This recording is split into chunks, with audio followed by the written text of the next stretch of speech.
11वां अध्याय। उत्तरकांडी संक्षिप्त कथा।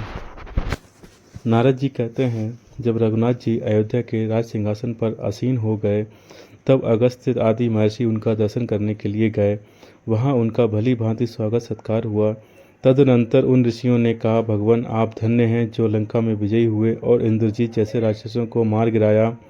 ब्रह्मा जी के पुत्र मुनिवर पुलत्स्य हुए और पुलत्स्य महर्षि विश्रवा का जन्म हुआ। उनकी दो पत्नियां थीं, पुण्योत्कटा और कैकसी। उनमें पुण्योत्कटा ज्येष्ठ थी, उसके गर्भ से धनाध्यक्ष कुबेर का जन्म हुआ। कैकसी के गर्भ से पहले रावण का जन्म हुआ, जिसके 10 मुख और 20 भुजाएं थीं। रावण ने तपस्या की और ब्रह्मा जी ने उसे वरदान दिया, जिससे उसने समस्त देवताओं को जीत लिया। कैकसी के दूसरे पुत्र का नाम कुंभकर्ण और तीसरे का विभीषण था।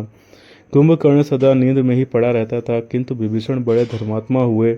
इन तीनों की बहन शूर्पणखा हुई। रावण से मेघनाथ का जन्म हुआ, उसने इंद्रजीत को जीत लिया, इसलिए इंद्रजीत के नाम से उसकी प्रसिद्धि हुई। वह रावण से भी अधिक बलवान था, परंतु देवताओं आदि के कल्याण की इच्छा रखने वाले आपने लक्ष्मण के द्वारा उसका वध करा दिया। ऐसा कहकर वे अगस्त्य आदि ब्रह्म ऋषि श्री रघुनाथ जी के द्वारा अभिनंदित हो अपने अपने आश्रम को चले गए। तदनंतर देवताओं की प्रार्थना से प्रभावित श्री रामचंद्र जी के आदेश से शत्रुघ्न ने लवणासुर को मारकर एक पुरी बसाई, जो मथुरा नाम से प्रसिद्ध हुई।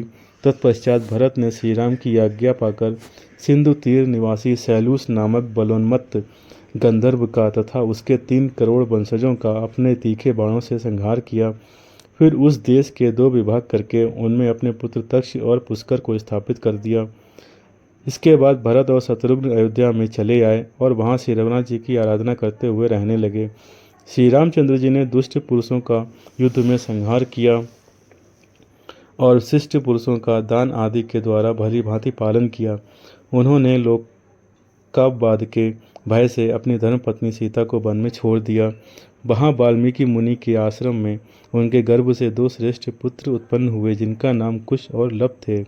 उनके उत्तम चरित्रों को सुनकर श्री रामचंद्र जी को भली भांति निश्चय हो गया कि ये मेरे ही पुत्र हैं। तत्पश्चात उन दोनों को कौशल के 2 राज्यों पर अभिषिक्त करके मैं ब्रह्म हूँ, इसकी भावना पूर्वक ध्यान योग में स्थित होकर उन्होंने देवताओं की प्रार्थना से भाइयों और पूर्ववासियों सहित अपने परम धाम में प्रवेश किया। अयोध्या में 11,000 वर्षों तक राज्य करके वे अनेक यज्ञों का अनुष्ठान कर चुके थे। उनके बाद सीता के पुत्र कौशल जनपद के राजा हुए।